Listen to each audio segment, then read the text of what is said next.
Welcome to Viking Canning and Hunting. Today we're going to plant some cherry seeds. Okay, we've already germinated them. I already opened them up. They've been in there for about 2.5, maybe 3 months. So what we're going to do is take these seedlings. As you can tell, this one here is already sprouted out pretty good. It's got a long root. This one here is already doing its thing. This one's got a root. But we're going to leave the other ones alone. Okay, and we're going to refold them back up in. If you're wondering what all that brown looking stuff is, it's cinnamon. And what that cinnamon does is help keep down any bacteria that cause mold, mildew, or anything like that. And now one of the first things we're going to do, since I already got the dirt shovel, I got a couple bowls of dirt shoveled out. What we hear is got some bumblebee sardines in water. And you're probably wondering, you ain't gonna eat that crap, are you? No, I'm not eating them. However, my plants from before had already used up a lot of the nutrients inside this here soil. So what we're going to do is take and refurnish it with some nasty sardines. So any of y'all that eats this stuff, y'all are messed up. Y'all are messed up. However, damn, I love fish, but I am not a sardine type person. I am not. I do love oysters though. Now what these here are going to do, since they're already crumbling, falling apart, is going to add a lot more nutrients back into this soil. Now we're going to take this, set that right in there. Throw this here can away. Then what I'm going to do is take this here dirt and I'm going to dump it right back over because I don't want to smell that.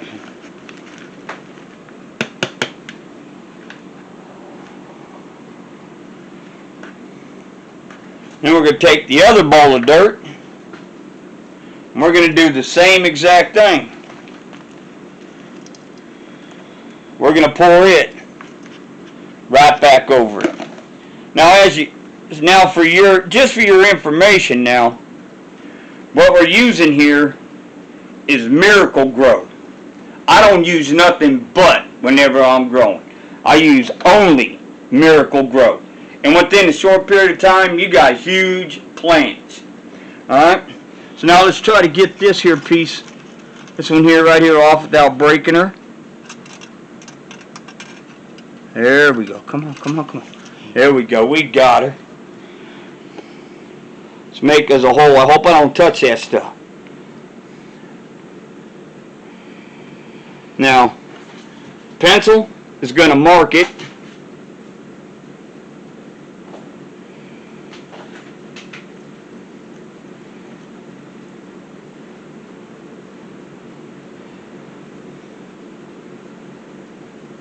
Since I ain't got no normal spikes, okay, now that one there would be good right there. I'm going to take another one. Don't go getting all kinky because I was doing that with my finger. Dirty-minded fools.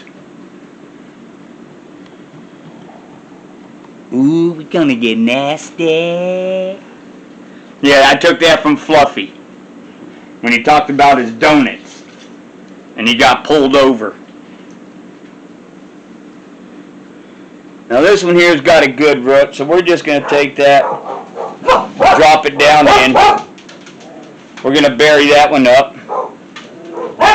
We're going to take another pencil.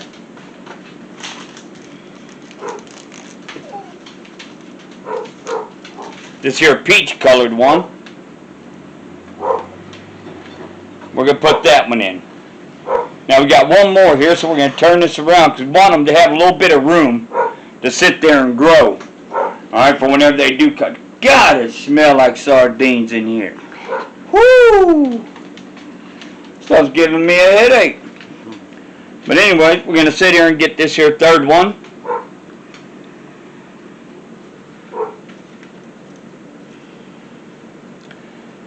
Now you got to be careful when you're doing this. See, we didn't pay attention to it. We let it do its thing and everything. But since that's got root on it, we're going to let that one go just like that. Then we're going to take a totally different colored pencil, such as this pink one, and you can see it's different colored. We're going to stick this one down in here.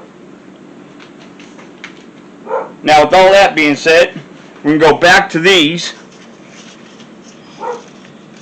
and push these seeds right here into the center. Actually, that ain't a seed. That's a husk. I'm going to take and fold that over. Actually, it's pushing more to the center.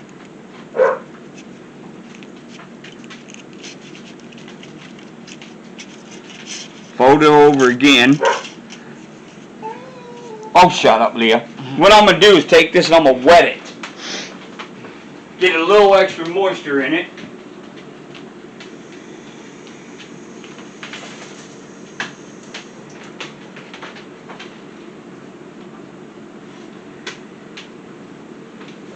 Woo. Now this here smells good. I like the way this smells. So we're going to take this, put that back in there. And we're going to do the same thing all over again with these. What we're going to do, after we get this folded in, is we're going to take it and put it back in the refrigerator for another 2-3 months. But every month, we're going to sit and check on this to see how the roots are doing.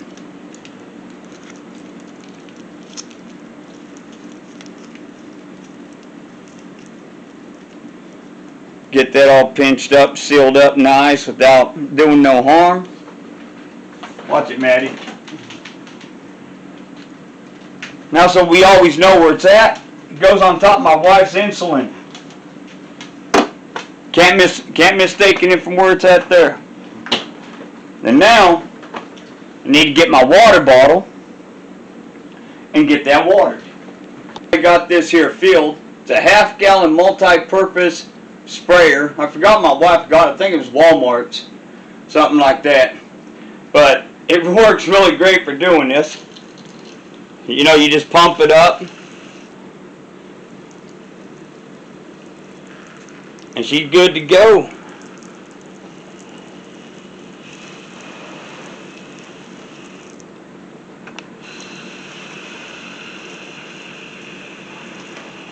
I like to do this, spray around the edge a bit, get all that extra dirt right off the edge.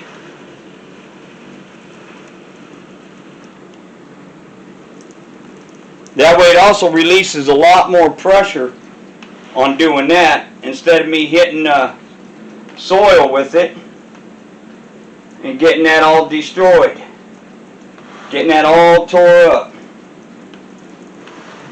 Now this soil is already pretty moist, for the most part, 'cause it's been outside with other plants.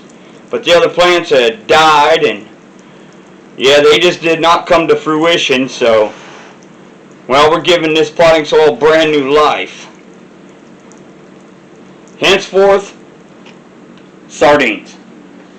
Okay, now I'll be right back with you. And whenever I come back, I'm going to show you right where I put this.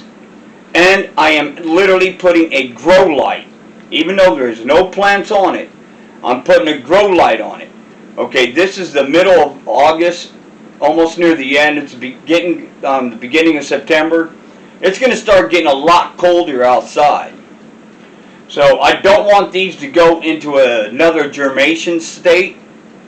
I want them to actually start just going now. So they'll be next to a radiator. That whenever it does get cold, boom, I can click it on And I can take this, set it up on top of a radiator, and let the bottom get warmth. That way it energizes that good bacteria in the soil, and it'll sit there and start doing its thing, making better and better fertilizer from the heat, and actually making the potting soil even better. A lot of people don't know that about doing that kind of stuff, about heating it up. The hotter it gets, them enzymes start working and stuff. I mean, you don't want it so hot that it's going to kill everything. You know, you don't want to do that, not unless you're growing mushrooms. You know, if you actually want to grow, you know, mushrooms and stuff like that, get you some of those, forgot them ones that are called, that look like wrinkly old men, that you find them after it rains all the time, and they're grown by pine trees. Morels. Morels. That's it. Go out and pick you some morels. Keep that thing tipped upside down. And whenever you come back, have you some sterilized rice. Some sterilized rice. Okay? And when you have that sterilized rice, take that morel and shake it on the inside, squish it around like this, let all that fall out of it. Okay? And all that is seeds. And then get that covered. And the best way I can see for covering it is with saran wrap. Then you want to take syringes and have them full of sterilized water. And you want to spray that in there on top of all that seed. What this is going to do is give the seed time, you know, some water, and you're going to keep them in a dark place. Now when you do that, they're going to start to sprout and they're going to start to grow. Now the morels, they can actually start coming up pretty quick if you got them indoors, because then they're under a controlled situation. You ain't got to worry about them being destroyed and no animals eating them or nothing like that. But then you do that on the inside, you can sit there and just keep spreading them around after a while and just use regular potting soil once they get attuned to being indoors and grown under grow lights. You know, 12 hours on, 12 hours off. You know, this way they ain't constantly have it, because everything that grows definitely needs a chance to rest from that, because it is a stressful situation no matter what for any plant that grows. So you want to give them that break, okay? And just let them have a chance to relax and then sprout up, get bigger, and then hit them with the sunlight again. You know, with that, and using them grow lights, it's actually the best way to do it. It's safer, and it's not very expensive. You can, as a matter of fact, you can get the grow lights at any Walmarts. At any Walmarts. And I was actually surprised with what it had on the cover of it, because one of the things that it had on there for growing is cannabis. And I'm like, I'll be damned. I ain't never seen no stores where anybody can just go into them and buy a grow light, and they're talking about growing pot with it, growing marijuana. I ain't never seen it. I'm 56 and I ain't never seen that. Okay? But I'll be right back with you. So, stay tuned. And when I get this down and get the grow light on it, we'll turn it on and show you what we got. Okay, we're back, and what we got here, as you can tell, there's my grow light. This here's in the living room right here behind the couch. And right down there is our cherry seeds. I mean, that grow light gives a beautiful hue at night, you know, and it's the only light you need on when you're coming through here, you know. So, well, that's it for today on doing this. So stay tuned, and we'll keep you updated on these here cherry trees, and we'll let you know what's going on with them, alright? So remember, hit that like button, hit that subscribe button, hit that notification. Don't forget to share. And always remember, word of mouth is the very best publicity a person can ask for. So until next time, see ya.